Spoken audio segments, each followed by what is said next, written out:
तोहरा से हम नाम पूछली, तू हमरे गांव के नाम बतैलू, तब वो हमरा के समझ में नहीं आए, लेकिन अब हमरा समझ में आ गई। और अंगार परमेश्वरी तू ही हमार माई बाड़ू ऐसन हमरा के दिखा देले रही। तारा के बिना सोचे समझे हम ही घर में काम करवा देनी, हमरा के माफ कर दा माई। ऐसा कोनो बात नहीं है बेटा, इमे तो हर कोनो गलती नहीं है। हमार सगा भाई तो के फसावत रहे, ये चीज के हमके बुरा लागत रहे, पर अब हमके अच्छा लगा था। कुछ भी होके असली शिवानी और मालती के बाड़ी वो हमनी के पता चल गई।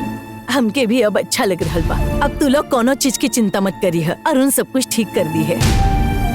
ये सब गंगा के वजह से ही भइला। हमनी सबके धोखा देवे वाला के असली चेहरा दिखावे वाली गंगा के धन्यवाद करे के चाहिए।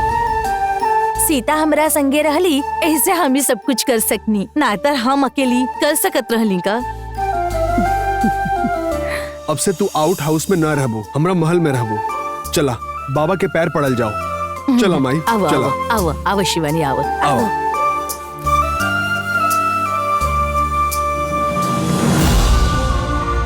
बाबा देर से ही सही रहुआ, सही इंसान के पहचान करा देने राउर बहुत बहुत धन्यवाद। ऐसे ही रहुआ हमेशा हमारे सर पर हाथ रखी और आशीर्वाद दी।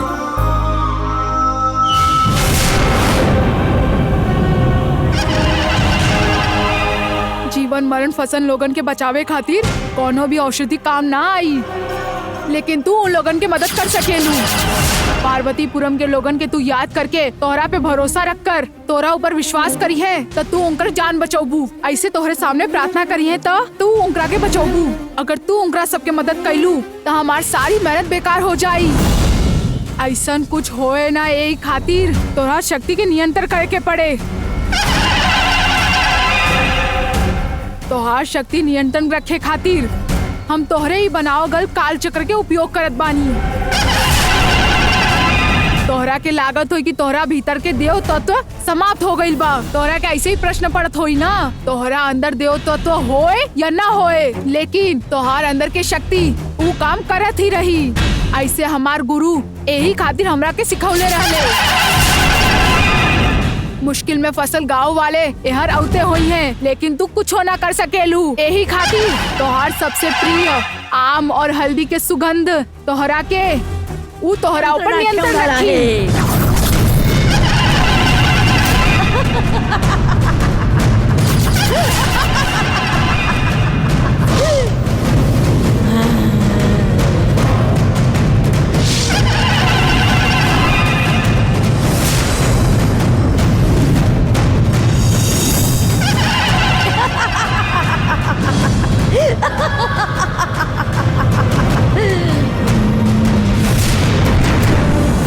कल्पनागाय रघुवर्याय सुचेन्द्राय कागभुजंडजय।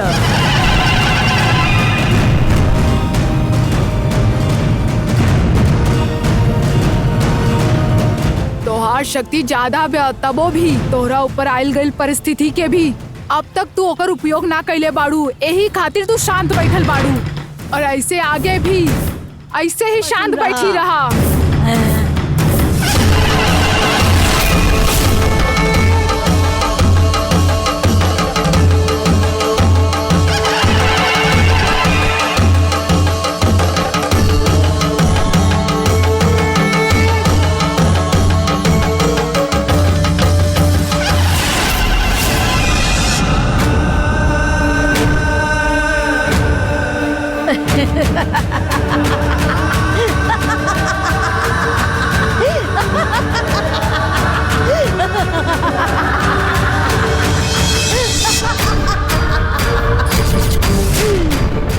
तोहरा बनायल गए काल चक्र के तैयार करके तोहरा के हल्दी के बंधन में बांध देले बानी। तोहरा के बंधन में रहे के सिवाय और कुछ हो दूसर कोनो रास्ता ना बा।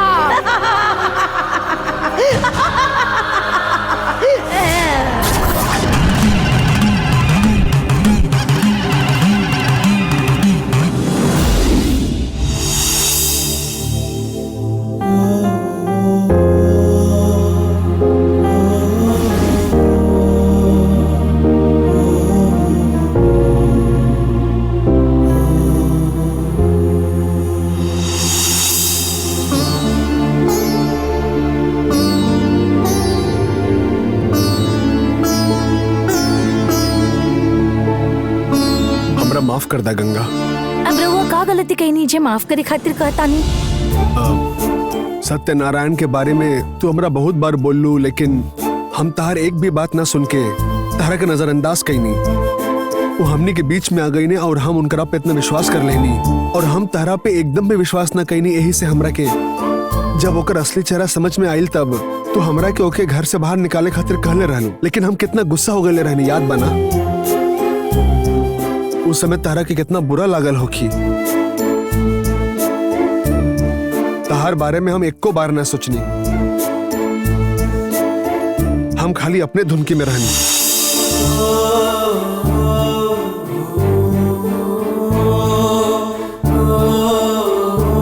और ई परिवार के आधा संपत्ति वो अनजान लोग के नाम पे करे जात रहनी।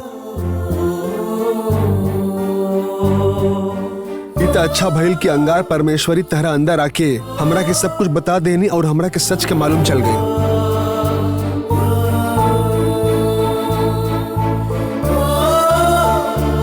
अगर हम बीवी के ना सुनबता ऐसे ही कहीं न कहीं फंस जाइब। ये बात हम समझ गई। तू ये गलती खातिर हमरा के माफ कर देबो ना गंगा? रहुआ भी हमरा के माफ कर दी ही। हम माफी मांगा नहीं समझ गई नहीं, लेकिन तू कौन गलती खातिर माफी मांगा तारू?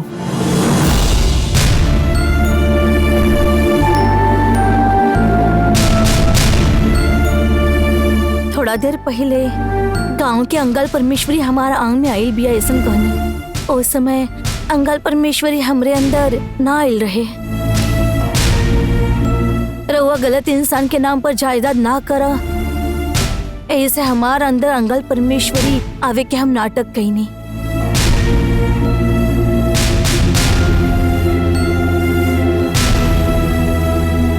इतना ही ना, कुछ भी भइल तो भी रहुआ अन्नपूर्णा बुआ के सुना बेही से अन्नपूर्णा बुआ के उनका डीएनए टेस्ट करे खातिर हम ही कहले रहनी। ई घर के बहू होखे के बाद ए घर की धूल भी हमके सहन ना होत बा। ई होखे के बावजूद सत्यनारायण जैसन इंसान हम कैसे सहन कर पाई? ऐसे वो इंसान के भगावे खातिर कुल देवता अंगल परमेश्वरी की माफी मांग के ये सब प्लान कईनी और हमारी योजना सफल हो गई। हम जी कईनी भला खातिर कईनी, लेकिन रउआ के सामने देवी आवे के नाटक कईल एक गलत रहे। ओ खातिर हमके माफ कर दिया। हम तार बात ना सुनत रहनी, यही से तू ये सब कैलू ना, यही से तू ये होशियारी कैलू। सच का बा वो हमरा समझ में आ गइल बा। तू जौन भी कैलू सब ठीक कैलू।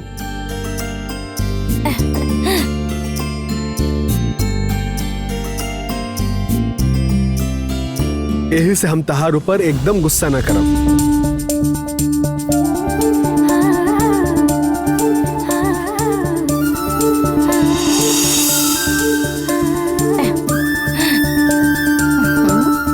ओ बुगु बुगु वाला बुगु बुगु करेला, तरा मालूम बा ना? जो बेल लेके आवेला उहे ना, ओकरा के कुछो भी पूछो तो उ हाँ हाँ में मुंडी हलावेला। हमरा के उ बहुते पसंद बा, पर आजकल उ लोग बहुते कम हो गइल बा ना। घर के आजू बाजू तो दिखेला भी ना। हमनी के घर में वो नंदी बैल की कोनो जरूरत नहीं है। बेल घरे आवल अच्छा होखेला, रउआ काहे ना बोलता नहीं? हम खुद एगो नंदी बैल बानी, तब तरह के दूसरा नंदी बैल के काहे जरूरत बा? ये का बोलता नहीं? मतलब ये घर में तू बुगु बुगु वाली और हम नंदी बैल। तू जौन भी बोलबू हम एगो नंदी बैल की तरह फट से वो काम कर दे तहरा खाते, ठीक बा? अरे तू काहे हंसत बाड़ू? पत्नी के हमेशा सुने के चाहिए, लेकिन ओकरा पहले वो गलत बिया की सही वो भी देखे के चाहिए। हमार बीवी जब बोलेली ना तो एकदम ठीक बोलेली। अरे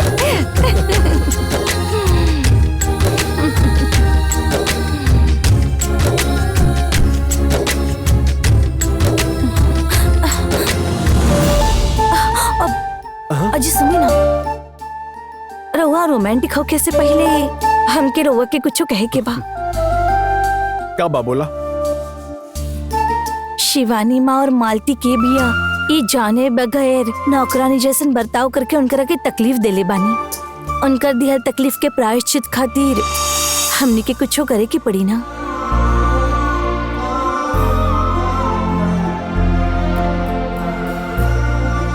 का करे के बाद तू बतावा ना। पिताजी होते तो उनकरा खातिर वो जे कैले होते वो हमनी के करे के चाहिए। हमरा भी उहे लागत रहे, लेकिन तू ये बात सामने से बोल देलू। कल हमने कुछ ऐसा करब जेकरा से वो लोग के ठीक लगे। खुश बाड़ू ना? हाँ।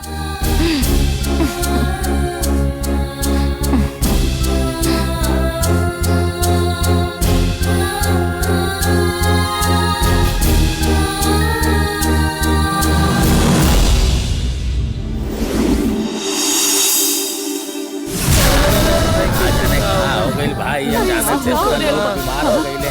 हे भगवान, ये सब क्या होता है गाँव में?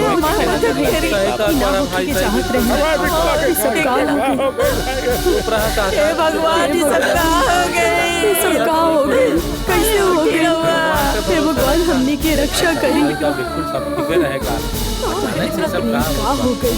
हाँ बहन जी, ये सब कैसे हो गई? अरे सांस भर चलत बहुत खराब है। ये ना होके के चाहत रहे। ये सब का जान बच जाओ, जान बच जाओ बाबू, जान बच जाओ। ये सब का हो गई? कैसे हो गई? हे भगवान, हमने के रक्षा करी। का हो गई? हाँ, ये सब कैसे हो गई? क्या है? बहुत खराब है। ये ना होके के चाहत रहे। नमस्ते। सब का हो गई? नमस्ते साहब। हे भगवान, हमारे सब का हो गई? कैसे हो गई? मदद करिए। हे भगवान, हमारी रक्षा करो।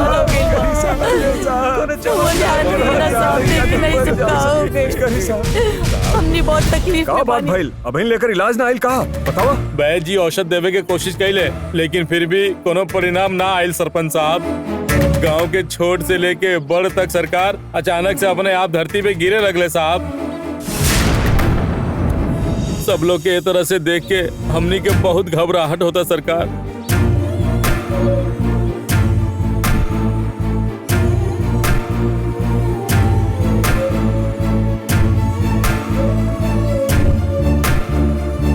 बाबू उठ बाबू।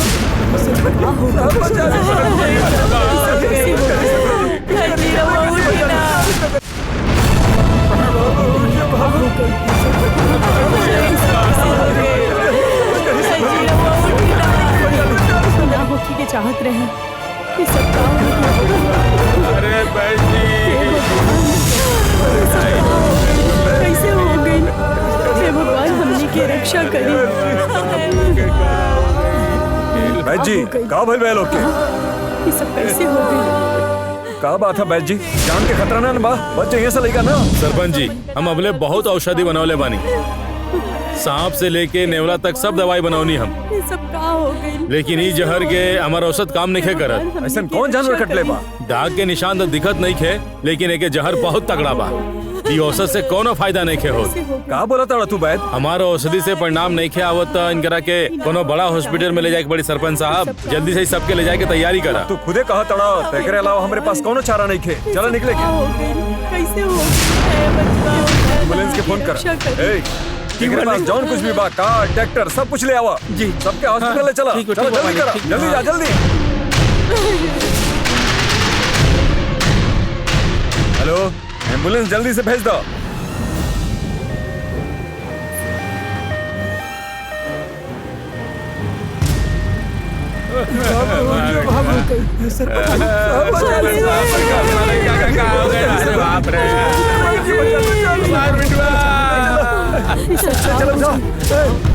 चलो रास्ता छोड़ दो, जाए दो, जाए दो। हो सकते भगवान, हमने आपकी रक्षा करी।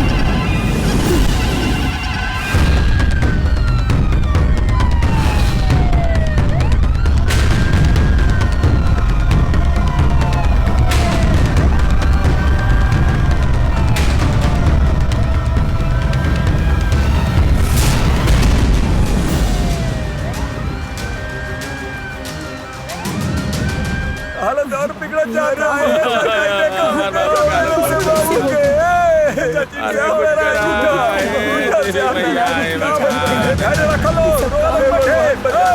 बताइल हमने मार के फट चले बोलता ये सब का हो गया? हे भगवान बाबूजी रक्षा करिए। बाबू के भगवान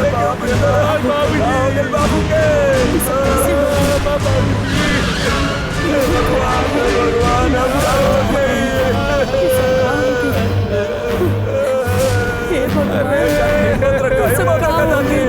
कैसे हो गई? हे भगवान रक्षा करिए।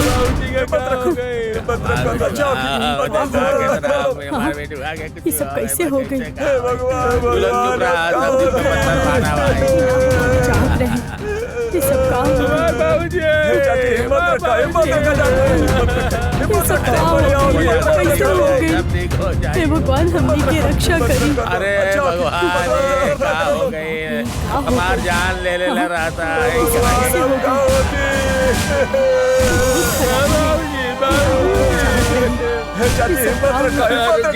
गाँव के बाहर मत जा, ये सब का हो गई? कैसे हो गई? हे भगवान हमनी की रक्षा करी। रुक जा, मत जा, रुक जा। कुछ फायदा नहीं के हो जा, मर जाइए साहब। रुक जा। सरपंच जी का भइल बा? वहाँ लगा था गाड़ी में कोनो परेशानी हो गई बाटे। अरे का कर रहल बाड़ू? अरे चुप रहो। क्या हो गई? अरे अबे मर जाई कोई समय। अरे हमार माँ गाँव के सीमा लंघवा तो सब बेकार हो जाएगी। गाड़ी पीछे ला। अरे चुप रहो। एकरा के का हो चला हो कि तो के? अभी तई अरे ठीक क्या है। नहीं का कर रहल बाड़ू? का हो गई? हमार बात तो सुना।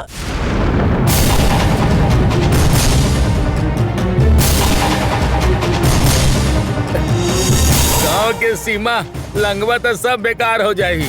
गाड़ी पीछे ला। क्या बोला था? नहीं हमार बात माना। पीछे जा गाड़ी लेके। जा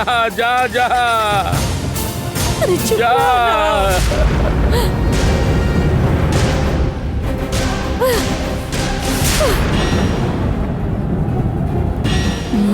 बिल्कुल सही कहत रहले हूँ। सीमा पर आवे के बाद ही कितना तड़फड़त रहली। गाड़ी पीछे लेवे के बाद एकदम नॉर्मल हो गईली। गाँव के दैवी शक्ति खातिर रिस्क ना लेवे के चाहिए। ए भैया जरा एम्बुलेंस पीछे घुमावता। का होता ही सब? अरे का हो गई? एम्बुलेंस के पीछे काहे करवा दाड़े? सरपंच जी गांव के सीमा लंघला था। जे बीमार बा उ सब मर जाइए सरपंच साहब। गाड़ी और एम्बुलेंस में जे केहू बा उ सब मर चुकल बाड़े सरपंच साहब। गाड़ी रहुआ पीछे ले ली। हमार बात मानी ना तो सब के सब मर जाइए सरपंच साहब। हमार विश्वास करी, गाड़ी पीछे ले ली। जल्दी करी सरपंच जी। एकरे पीछे जरूर कोनो कारण होगी। तो सब लोग बैठ के घर जा। हम डॉक्टर के लेके आवता नहीं। जा लोग जल्दी जा। ठीक बा। चलो वापस चलो लोग। सब लोग वापस जा। ए गाड़ी पीछे ला। चलो जल्दी करो पीछे। सब होगा था कुछ समझ में नहीं क्या क्या करें? फोन कर डॉक्टर के फोन करते हैं। डॉक्टर कहते नहीं क्या करें? आओ आराम से। हाँ लगा था कहीं बिजी बात। जल्दी आओ जल्दी। ये लाओ। हाँ जल्दी आओ जल्दी। रुको। नमस्ते। आई डॉक्टर देखी ना सबके का हो गए डॉक्टर? का करी कुछ समझ में नहीं क्या बात। कैसे भी करके ये सब लोग के बचा ली डॉक्टर साहब। हम आगे बानी, सब ठीक हो जाई। तू लोग सब घबरा मत, तनी शांत रहा। ठीक बा डॉक्टर साहब। देखा तू सब देखा, हाल लगा के चेक करा। देखी फटाफट देखा हालत मिल सबका।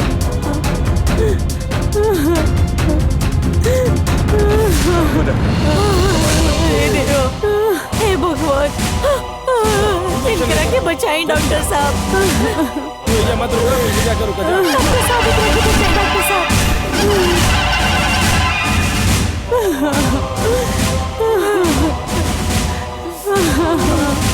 सब क्या हो रहा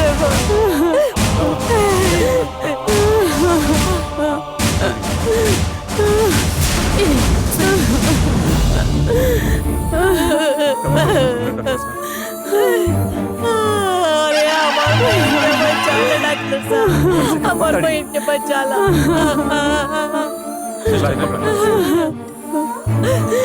देखना कितना तड़फड़त दिया, बचा ला समझ में नहीं क्या बचा लो।